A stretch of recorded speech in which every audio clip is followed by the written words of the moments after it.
আজও নারীদের পণ্য দ্রব্য হিসেবে ব্যবহার করা হয়। কিভাবে ব্যবহার করা হয়? চানাচুর কিনতে যাবেন, দেখবেন মহিলাদের ছবি। বিভিন্ন সাবান কিনবেন, দেখবেন মহিলাদের ছবি। রাস্তা দিয়ে শহরে যাবেন, দেখবেন আপনার মহিলারা সুন্দর মতো বিরাস দিয়ে আঁকছে যে এই বিরাস কেন, দেখছো কত সুন্দর বিরাস। শ্যাম্পু নারীদের এভাবে ব্যবহার করা হয়। 3 নম্বরে দাস বা দাসী হিসাবে ব্যবহার করা হয়। ভাইরা আমার, আল্লাহ সুবহানাহু ওয়া তাআলা এই নারীদের সম্পর্কে বলেন, ওয়াকরনা ফি বুয়ুতিকুন্না ওয়ালা তাবাররাজনা তাবাররুজাল জাহিলিয়াতিল উলা। হে নারী সম্প্রদায়, তোমরা জাহিলি যুগের মতো বের হয়ো না, তোমরা ঘরের ভিতরে তোমরা বসবাস করো। বলেন সুবহানাল্লাহ। ভাইরা আমার, লাল টুকটুক গায়ের বধূ সমাজে যদি এক টাকি মাছ থাকে, আপনার এক পুকুরে পুকুর ঘোলা করিয়া ফেলায়, এক বিউটি যদি সমাজে থাকে ওয়ার্ডটা নষ্ট করে ফেলায়। লাল টুকটুক গায়ের বধূ চিকুন ফিকুন কায়া, চোখ পিক পিক লাজুক ভারী চোখের ভিতরে মায়া, কালো কুসকুস চুলের বেনি লম্বা পিতার দুল, তিরিং ফিরিং কানে লাতায় তিরিং ফিরিং কানে লাপায় হীরামতির দুল। এইভাবে যদি সমাজে নারী চলে, লিপস্টিক দিয়া টুনটুন করে, পিতামাতা যদি নিষেধ না করে, মানুষগুলোরে দায়ুস বানাইয়া ফেলে। বলেন নাউজুবিল্লাহ। ভাইরা আমার, এই মা বোনদের ব্যাপারে আরেকটু কথা বলি। স্বামীর অধিকার আছে, আছে না? স্ত্রীর অধিকার আছে, এরপরে আবার পুত্রবধূর অধিকার আছে, শাশুড়ির অধিকার আছে। এই কথাগুলো যদি শাশুড়ির কথাগুলো যদি শাশুড়ি বোঝে আমার অধিকারগুলো কি কি, পুত্রবধূ যদি বলে বোঝে যে আমার অধিকারগুলো কি কি, স্বামী যদি বোঝে আমার স্ত্রীর প্রতি অধিকারগুলো কি কি, তাহলে ওই সমাজে ঝগড়া ফাসাদ মারামারি কাটাকাটি কিছুই থাকবে না। ঘরটা হবে জান্নাতের বাগান। বলেন সুবহানাল্লাহ। এখন যদি আমি এই ব্যাখ্যাগুলো দিতে যাই অনেক সময় লাগবে, পারবো না। ভাইরা আমার, পিতামাতাকে ভালোবাসবেন। আল্লাহ সুবহানাহু ওয়া তাআলা বলছেন, ওয়াকাদা রাব্বুকা আল্লা তা'বুদু ইল্লা ইয়াহু ওয়া বিল ওয়ালিদাইনি ইহসানা। বলেন আল্লাহু আকবার। আল্লাহ বলছেন, হে বান্দা, হে বান্দি, আমি ফয়সালা করেছি আমার ইবাদত করার পরে তোমরা পিতামাতার সাথে ভালো ব্যবহার করবা। আল্লামা সমরকান্দি তাফসিরের ভিতর বলছে, জীবিত অবস্থায় পিতামাতার সাথে ভালো ব্যবহার করা যায়, আবার মৃত্যুর পরে এও আবার ভালো ব্যবহার করা যায়। আপনারা অনেকে জানেন, মৃত্যুর পরে একটা হচ্ছে তার দাফন কাফনের ব্যবস্থা করা, তার ওসিয়াত পূরণ করা, তার জন্য দোয়া করা। কি দোয়া? রব্বির, বলেন রব্বির হ্যামহুমা, সুন্দর, রব্বির হ্যামহুমা কামা রব্বায়ানি সগীরা। এজন্য পিতামাতাকে ভালোবাসবেন। এজন্য আমার ওস্তাদ বলতেন একটা কথা, এ বৌহারালি বউ পাবি রে প্রতি ঘরে ঘরে, এ বৌহারালি বউ পাবি রে প্রতি ঘরে ঘরে, কিন্তু মা হারালি মা পাবিনে হাজার সাধন করে, কিন্তু মা হারালি মা পাবিনে হাজার সাধন করে। তাই বউর কথাই করো না কেহ মাকে অপমান, তোমার দেহের রক্ত মাংস মায়ের অবদান, তোমার দেহের রক্ত মাংস মায়ের অবদান। বলেন আলহামদুলিল্লাহ। মাকে ভালোবাসতে হবে, পিতাকে ভালোবাসতে হবে। এই ভালোবাসা শুধু মুখে বললে হবে না, হবে না, হবে না। কোরআন হাদিস থেকে শিক্ষা অর্জন করতে হবে। বলেন সুবহানাল্লাহ। আরেকটু জোরে বলেন সুবহানাল্লাহ। নারায়ে তাকবীর। আল কোরআনের আলো ঘরে পাইলে চলো, আল কোরআনের আলো। তোমার নেতা আমার নেতা বিশ্বনবী মুস্তাফা, বিশ্বনবী মুস্তাফা তোমার নেতা আমার নেতা। নারায়ে তাকবীর, লিল্লাহি তাকবীর। ভাইরা আমার, বন্ধুরা আমার, বিশ্বনবীর বিশ্বস্ত সাহাবী, ন্যায়পরায়ণ শাসক হযরত আবু বকর বেঁচে নাই। বিশ্বনবীর বিশ্বস্ত সাহাবী, ন্যায়পরায়ণ শাসক ওমর বেঁচে নাই, আলী বেঁচে নাই, খাব্বাব বেঁচে নাই, কিন্তু তাদের উত্তরসূরি এখনো বাংলার জমিনে আছে। বলেন সুবহানাল্লাহ। ভাইরা আমার, বন্ধুরা আমার, আল্লাহ তাআলা বলছেন, হে নবী, আপনি বলে দেন, যদি রসুলকে ভালোবাসতে চাও তারা যেন নবীকে ভালোবাসে। ফাত্তাবিউনি, আর নবীকে যদি ভালোবাসে তাহলে আমাকে ভালোবাসা হবে। আমাকে মানে কাকে? আল্লাহকে। আর যে ব্যক্তি আল্লাহকে ভালোবাসবে, আল্লাহ বলেন আমি তার গুনাহ রাশিগুলি ক্ষমা করে দিব। আমি হলাম অতীব ক্ষমাশীল, অতীব দয়ালু। স্ত্রীর কিছু অধিকার বলি। স্ত্রীর অনেক অধিকার আছে, এইগুলা যুবকদের জানা উচিত। স্ত্রীর 1 নাম্বার অধিকার হচ্ছে ভালোবাসার অধিকার। পুরুষ তাকে প্রাণ ভরে ভালোবাসবে। 2 নাম্বার, স্ত্রীদের প্রতি মাসে হাত খরচ দেওয়া লাগবে। কারণ সে যখন পিতার বাড়ি যাবে তখন পিতার জন্য, মাতার জন্য, ভাইয়ের জন্য কিছু ক্রয় করে নিতে মন চায়। আপনি যদি টাকা পয়সা না দেন তাহলে তার পিতার জন্য 2 মাস 3 মাস বাদে বাপের বাড়ি যখন যায় তখন কি নিয়ে যাবে? কিছুই তো নিতে পারবে না। এজন্য স্ত্রীর হাত খরচ দিতে হবে। 3 নাম্বার, ভালোবাসার প্রকাশ ঘটাতে হবে। যেমন শুধু এই কথা বললে হবে না, তোমাকে ভালোবাসি, তোমাকে ভালোবাসি, এই কথা বললে হবে না। তার জন্য পছন্দের খাবার কিনতে হবে। সে যে জিনিসটা ভালোবাসে সেই জিনিসটা তার জন্য কিনতে হবে, তাহলে সে খুশি হয়ে যাবে। সম্রাট শাহজাহান যেরকম স্ত্রীর জন্য তাজমহল বানাইছিল অনেক টাকা খরচ করে, আপনি আমি তো তাজমহল বানাবো না, কিছু কিছু ভালো ভালো খাবার কিনে দেবো, এর বিনিময়ে নেকি হবে। বলেন সুবহানাল্লাহ। এরপরে স্ত্রীর সাথে সুন্দর ভাষায় কথা বলতে হবে। গালি দিয়ে কথা বলা যাবে না। অনেক পুরুষ আছে একদম শেষ পর্যন্ত গালি দেয়, গালি দিয়ে কথা বলা যাবে না। এরপরে সুন্দর ভাষায় আল্লাহই কথা বলতে বলছেন। আল্লাহ বলছেন ওয়াশিরুহুন্না বিল মারুফ, সুন্দর ভাষায় কথা বলো। 5 নম্বরে, স্ত্রীর প্রতি রাগ করা যাবে না, তার প্রতি বেশি রাগ করা যাবে না। হাদিসে আসছে, রসুল বলছেন, এক লোক বলছে, একজন সাহাবী বলছেন, ইয়া রাসূলুল্লাহ, আমাকে কিছু উপদেশ দেন যাতে আমি ভালো হয়ে চলতে পারি। বলতেছ তুমি রাগ করবা না। আমি একটা কথা ভুলে বলতে পারি, আপনি যদি রাগ করেন তাহলে তো আমি আপনার কাছ থেকে দূরে সরে যাব। আর আপনি যদি রাগ না করেন, বলবো যে ইমাম সাহেব কত ভালো মানুষ, তার কাছে আমার যেতেই হবে। মাঝে আমি এই কয়েকদিন আগে এক জায়গায় তাফসির করতে গেলাম। ওই মসজিদের যিনি ইমাম সাহেব, তিনি এতটা সম্মান করলেন এই ইমাম সাহেবের মতো, যে যাওয়ার সময় যখন মসজিদে গেলাম, ইমাম সাহেব বলতেছে মুসল্লিদেরকে যে এই মাওলানা সাহেব আলোচনা করতে আসছে, আমরা এদিক সেদিক কোনো দিক যাব না, আমি বসে থাকবো, আপনারাও বসে থাকবেন, কেউই লড়বেন না। অত্যন্ত সম্মান করলো। আমাকে যে সময় দিল, সে বলতেছে না, ইমাম সাহেব বলতেছে আমাকে, সেই ইমাম সাহেব বলছে আমাকে মসজিদের মুসল্লিরা 1 ঘন্টা সময় দিয়েছে, আমি 1 ঘন্টা কথা বলবো না, আমারও আধা ঘন্টা ইমাম সাহেব আপনাকে দিলাম, কারণ আমি তো সব সময় এই মসজিদে থাকি। আজকে যদি আমি 3 ঘন্টা কথা বলি, আমার কথা মানুষ শুনবে না, আপনাকেই বলতে হবে। আমি মনে মনে ভাবলাম ইমাম সাহেব খুব চালাক, খুব ভদ্র, যে সমাজে কি লাগবে এই জিনিসটা সে বুঝতেছে। আনজিলুন নাসা মানাজিলাহুম, প্রত্যেকটি মানুষের পদমর্যাদা অনুযায়ী সম্মান করতেছে। ভাইরা আমার, বন্ধুরা আমার, 8 নাম্বার হচ্ছে, 6 নাম্বার, বিরক্তি প্রকাশ করা যাবে না। স্ত্রীর কথায় কি বিরক্তি বেশি প্রকাশ করা যাবে না। এরপরে 7 নাম্বার, ক্ষমা করতে হবে স্ত্রীকে। স্ত্রীর বিভিন্ন ভুল হবে, আপনি যদি ক্ষমা না করেন তাহলেও তো সংসার করতে পারবে না, তাহলে তো আগুন জ্বলবে। কি জ্বলবে? আগুন জ্বলবে। এজন্য স্ত্রীকে কি করতে হবে? ক্ষমা করতে হবে।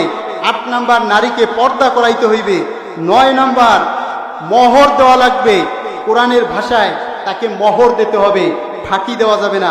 আপনারা জানেন আল্লাহ সুবহানাহু ওয়া তাআলা বলছেন ফামাস্তামতাতুম বিহি মিন হুন্না ফাতুহুন্না উজুরাহুন্না ফারিদা। আল্লাহ বলছেন তাদের মধ্যে তোমরা যাদের, মানে নারীদের উপভোগ করবা, সন্তুষ্ট চিত্রে মোহর দিয়ে দাও। আমরা দিই ফাঁকি। কি দিই? বিশাল এক ফাঁকি দিই, বলতেছি মাফ করো। মনে হয় এ 3 পুরুষ, মাফ করো, টাকা পয়সা আছে, তারপরে বলে কি মাফ করো। ভাইরা আমার, এরপরে স্ত্রীর জন্য পৃথক ঘরের ব্যবস্থা করতে হবে। আপনি বিয়ে করছেন, স্ত্রীর জন্য কি পৃথক একটা ঘর দেবেন। একটা ঘর না পেলে অন্তপক্ষে একটা রুম দেবেন, যে এই রুমটা তোমার খাস। এরপরে স্ত্রীর চরিত্রের ব্যাপারে অহেতুক কুধারণা করবেন না। স্ত্রীর ব্যাপারে অহেতুক অনেকে আছে কুধারণা করে, এক পর্যায়ে গিয়ে বউ তালাক হয়ে যায়। এই কাজ করা যাবে না। স্ত্রীর জন্য সুগন্ধি তেল ক্রয় করবেন, ভালো তেল। অনেকে কয় নাউজুবিল্লাহ রাস্তার মহিলাদের দেখতে ভালো দেখায়। আরে পুরুষ, তুমি তোমার স্ত্রীকে তো কসমেটিক কিনে দাও না, তুমি তো ভালো তেল কিনে দাও না, এজন্য তো তোমার স্ত্রীর ভালো দেখায় না। এগুলা স্ত্রীকে কোরাই করে দিতে হবে, তাহলে কি বাড়িতে আপনার স্ত্রীকেও অনেক ভালো দেখাইবে। এরপরে সুরমা নবী ব্যবহার করছে, সুরমা ব্যবহার করবেন। ভাইয়ের আমার, বন্ধুরা আমার, একটু জিকির করেন লা ইলাহা, একটু জিকির করেন, কষ্ট হচ্ছে। লা ইলাহা, লা ইলাহা, আল্লাহ দয়াময় হে খোদা, আল্লাহ দয়াময় হে খোদা, করুণা কামি রহমান, তুমি দয়ালু, তুমি দাতা, তুমি মেহেরবান, করুণা কামি রহমান, ও করুণা কামি রহমান। মেঘের মাঝে বিদ্যুৎ চমক, তোমার জিকির করে, তোমার নামে ফোটায় ফোটায় বৃষ্টি ধরায় ঝরে। বলে মেঘের মাঝে, মেঘের মাঝে বিদ্যুৎ চমক, তোমার জিকির করে, তোমার নামে ফোটায় ফোটায় বৃষ্টি ধরায় ঝরে। মৃদু জমিন পানি পে, মৃদু জমিন পানি পে, গাই যে তোমারই গান, করুণা কামি রহমান। আমি কথা বলতেছিলাম মুমিনের সূরা আনফালের 2, 3, 4 নম্বর আয়াত। আল্লাহ বলছে মুমিনের 1 নম্বর গুণ আল্লাহকে ভয় করবে। সংক্ষেপে বলতেছি, এবার গুণ কয়টা মুখস্থ করেন। 1 নম্বর গুণ কি? আল্লাহকে ভয় করবে। 2 নম্বর ইমানের উন্নতি হবে, উন্নতি করতে হবে। 3 নম্বর আল্লাহর উপরে বিপদ আপদে ভরসা করতে হবে। 4 নম্বরে নামাজ পড়তে হবে।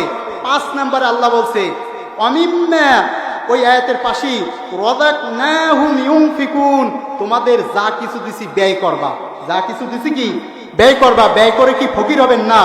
তাফসীর কারকগণ বলেছেন এই আয়াতটা সূরা বাকারা আছে, আলিফ লাম মিম যালিকাল কিতাবু লা রাইবা ফিহি হুদাল লিল মুত্তাকিন, এই সূরার ভিতরে এই কথাটা লেখা আছে যে অমিম্মা রাযাকনাহুম ইউনফিকুন। এই আয়াত কেউ বলছে যে এই আয়াত হচ্ছে তুমি তোমার স্ত্রী, ছেলে মেয়ে, পরিবার পরিজন, বিভিন্ন সহপাঠী, ইসলামের জন্য সকল জায়গায় তুমি সাধ্যমতো ব্যয় করবা। তাফসীর কারকগণ বলেছেন, বলেন সুবহানাল্লাহ। শুধু নামাজ পড়লে হবে না, আপনি যে মসজিদে নামাজ পড়তেছেন, এই মসজিদে ইমাম সাহেবকে তো সরকারি বেতন দেয় না। আপনি যদি মাসে 200 টাকা 100 টাকা দেন, আপনার জন্য কি হবে? আপনার জন্য এগুলা নেকি হয়ে থাকবে। নেকি কি? নেকি কি? প্রশ্ন, নেকি কি? এটা কি হাতির মতো, না ঘোড়ার মতো, না গরুর মতো? নেকি জিনিসটা কি? আল্লাহ রসুল বলছে, তো কেউ যদি কোনো ভালো কাজ করে, একটা কি দান করে, আল্লাহ পালতে পালতে এটা উহুদ পাহাড়ের চাইতেও বেশি সওয়াব দেয়। বলেন সুবহানাল্লাহ। উহুদ পাহাড়ের পরিমাণে বেশি সওয়াব দেয়। হ্যাঁ, আমার ওস্তাদ মাধবকাঠি আহমদিয়া ফাজিল ডিগ্রি মাদ্রাসা ওস্তাদ প্রিন্সিপাল হুজুর একটা কথা বলছিলেন যে আমি সরসিনা মাদ্রাসায় পড়ি। এই ঘটনাটা শোনেন। আমি সরসিনা মাদ্রাসায় পড়ি। পীর সাহেব বলতেছে, পীর সাহেব বলতেছে, কে বলতেছে? পীর সাহেব বলতেছে, বাবা ওই বাজার থেকে তোমরা ওই নদীর পারে কেউ কেউ সরসিনা গেছেন? অনেকে যাইতে পারে। নদীর ঘাটে জাহাজ আসছে, চাউল আনতে হবে, মাথায় করে করে যাও বাবারা, তোমরা চাউল আনো। এখন আমার ওস্তাদ বলতেছে, একটা ছাত্র, আমিও টাকা দিয়ে খাই। ছাত্র বলতেছে, আমি এই মাদ্রাসায় টাকা দিয়ে খাই, পয়সা দিই, বড় লোক, আমাকে চাউল আনতে বলে, আমি পারবো না। এখন আমার ওস্তাদ মাওলানা মশিউর রহমান বলতেছে, আমি চিন্তা করলাম যে চাউল তো আনতে হবে, তাহলে আনি। আমি নদীর ঘাটে গিয়া 1 বস্তা চাউল আনার পরে আমি সরসিনা মাঠে গড়াইয়া একদম বিছানায় পড়ে গেলাম। আর ওই দোস্ত চাউল কিন্তু আনা লাগছে। মাদ্রাসায় বসে যত খম্বর করো, কাজ কিন্তু করা লাগবে, ওস্তাদ বলছে। ও শেষ বেলায় যাইয়া চাউল আনছে। এখন বলেন 2 জনের নেকি কি সমান হবে? সমান হবে না। কারণ ও কি করছে? ইন্নামাল আমালু বিন্নিয়াত, নিয়াইতে কি রাখছে? গলত রাখছে। এখন আপনি যে এই তাফসীর মাহফিল শুনতে আসছেন, অনেকে মাছ ধরে না, এই তাফসীর 5 দিন তাফসীর হবে, আপনার মনে টার্গেট থাকবে যে আমার বড় একটা বস্তা আছে, বুস্তা, একটা ব্যাগ আছে, চাউলের বুস্তা আছে। এই বস্তা বিভিন্ন বক্তারা, বিভিন্ন মুফাসসিররা বিভিন্ন কথা বলবে, আমি কিছু কিছু সুন্দর সুন্দর চমক চমক কথা আমি আমার দিলের ভিতরে রাখবো, ওইগুলো আমি আমল করব। এরকম নিয়ত কি সবার আছে? সবাই নাই। শ্রোতা তিন ধরনের। এক ধরনের শ্রোতা আসে, হুজুরে সুরসার কেমন দেয়, চেহারা কেমন, যদি ভালো হয় থাকবো, নাহলে চলে যাবে। আর এক শ্রেণীর লোক আসে, বক্তা যদি আমার দলের হয়, আমি যে দল করি এই দলের যদি বক্তা হয়, আলোচনা শুনবো, নাহলে চলে যাবে। আর এক শ্রেণীর লোক আসে, তাফসির মাহফিল শোনে, হুজুর যে কথা বলবে আমার দেহে যদি না পড়ে, শরীরে যদি না পড়ে, তাহলে বসে বসে শুনবো, আর না হলে কি শুনবো না। এই তিন শ্রেণীর শ্রোতা আসে মাহফিলে। ভাইরা আমার, বন্ধুরা আমার, আল্লাহ বলছে, তুমি হে বান্দা, হে বান্দি, তোমাকে আমি যে এই রিজিক দিছি পিতামাতার জন্য ব্যয় করবা। কার জন্য? বলেন আল্লাহু আকবার। পিতামাতার জন্য ব্যয় করবা, কারণ তোমার বাবা মা বৃদ্ধ হয়ে গেছে, তোমার কাছে খাদ্য চাবে না, খাবার চাবে না, তুমি বাজার থেকে খাদ্য এনে তুমি পিতা মাতাকে দেবা।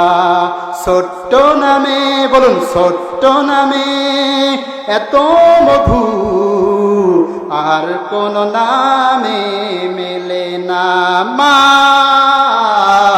ছোট্ট নামে এত মধু আর কোন নামে মেলে না।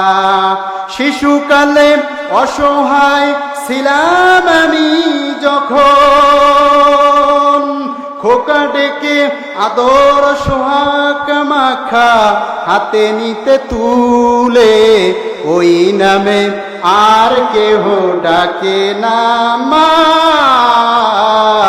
ওই নামে আর কেহ ডাকে না। একবার দোয়া পড়েন, রব্বির হামহুমা, পড়েন রব্বির হামহুমা কামা রব্বায়ানি সগীরা। হাদিসের ভিতরে আসছে, একজন সাহাবী গিয়ে বলছেন, ইয়া রাসূলুল্লাহ, ইয়া হাবিবাল্লাহ, আমি বিশ্ব নবী বলেন তুমি তোমার মায়ের। বলছেন তারপরে কার? বলছেন তোমার মায়ের। বলছেন তারপরে কার? বলছেন তোমার মায়ের। বলছেন তারপরে কার? বলছেন তোমার পিতার। কারণ একটা সন্তান পেটে রাখতে যে কত কষ্ট হয় একমাত্র কে জানে? একমাত্র মাই জানে। শুধু অনেকে আছে মাকে ভালোবাসে, পিতার খোঁজ খবর রাখে না, তাও হবে না, তাও হবে না। ও যুবক ভাইরা, আমার বয়সী যুবকেরা, পিতাকেও ভালোবাসতে হবে, কারণ পিতা অনেক কষ্ট করে তোমাকে মানুষ করেছে। কামলা দিয়া নিজে না খেয়ে, নিজে ভালো পোশাক না পরে তোমাকে, ও মেয়ে, তোমাকে সুন্দর পোশাক পরিয়েছে, লেখাপড়া তোমাকে শিখাইছে। এজন্য মেয়ের যখন বিবাহ হয়, মেয়ে মনের ভাষা দিয়ে বাবাকে বলে, বাবা তুমি খেয়াল রেখো তুমি তোমার প্রতি, অফিসে যাবার সময় যখন থাকবো না আমি, বাবা তুমি খেয়াল রেখো তুমি তোমার প্রতি, অফিসে যাবার সময় যখন থাকবো না আমি। চশমা নিতে ওষুধ খেতে, চশমা নিতে ওষুধ খেতে বাবা ভুলবে না গো তুমি, বাবা তুমি খেয়াল রেখো তুমি তোমার প্রতি, বাবা তুমি খেয়াল রেখো তুমি তোমার প্রতি। বাবা মানি রোজ সকালে পুতুল পুতুল খেলা, বাবা মানি রোজ সকালে আমার ভালোবাসা, বাবা মানি রোজ সকালে পুতুল পুতুল খেলা, বাবা মানি রোজ সকালে ভালোবাসা। বাবা তোমার স্নেহের মায়া, বাবা তোমার ভালোবাসা, বাবা তোমার স্নেহের মায়া, বাবা তোমার ভালোবাসা ভুলতে পারি না আমি, বাবা তুমি খেয়াল রেখো তুমি তোমার প্রতি, বাবা তুমি খেয়াল রেখো তুমি তোমার প্রতি। এই বাবা এই মা বাঁশবাগানের কাছে শুয়ে আছে, এই মা এই বাবা পুকুরের কাছে শুয়ে আছে, এই বাবা এই মা কবরস্থানে শুয়ে আছে। আপনি কোন সময় বাগেরহাট গেলে দেখবেন একটা কবরস্থান আছে, অনেক অনেক লোক কবরস্থানে শুয়ে আছে। দেখলে আপনার কাছে মনে হবে এখানে কত রাজা বাদশাহ, কত ভালো মানুষ শুয়ে আছে।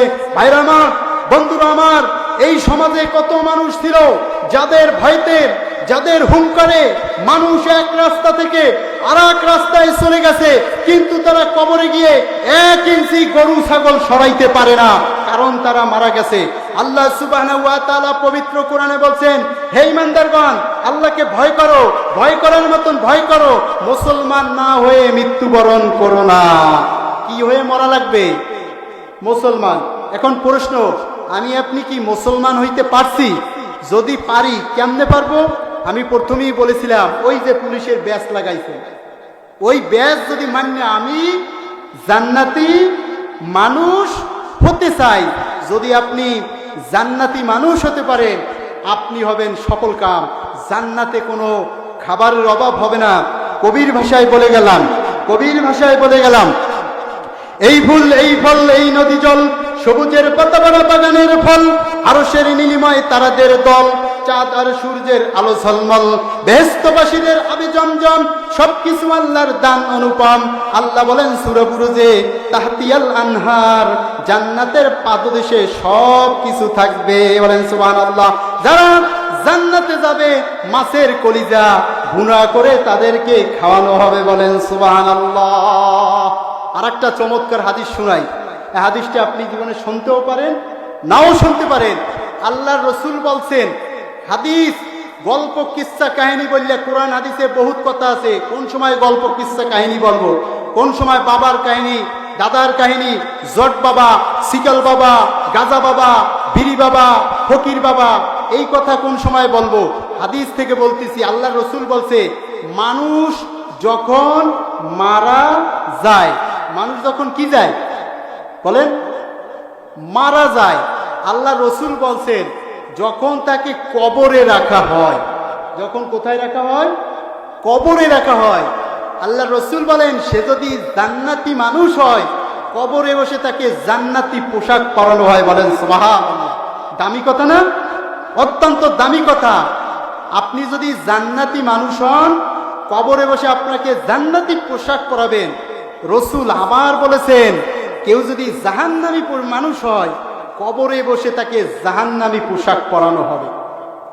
ভাইরা আমার, বন্ধুরা আমার, মায়েরা আমার, বোনেরা আমার, ওয়ালা তামুতুন্না ইল্লা ওয়া আনতুম মুসলিমুন। আল্লাহ বলছেন, মুসলমান ব্যতীত কবরে আসবে না। মা, আপনার ছেলে মেয়েকে সবাইকে সমান চোখে দেখবেন। এক ছেলে কামাই করতে পারে, আর এক ছেলে কাজ করতে পারে না, তাকে আপনি যে সমান চোখে দেখবেন না, তা হবে না। আপনি মা, সবাইকে ভালোবাসবেন। মা যেন মোর, বলেন, মা যেন মোর খাঁটি সোনা, মা যেন মোর খাঁটি সোনা, নীল আকাশের চাঁদ, মাগো তোমায় না দেখিলে মিটে না গো সাত, ও মা মিটে না গো সাত। ঠিক না? আল্লাহ রাসূল বলছে, পিতামাতার চেহারার দিক যখন বান্দা বান্দি তাকায়, হজের সওয়াব হয়। বলেন সুবহানাল্লাহ। মক্কা মদিনায় যাবে কে?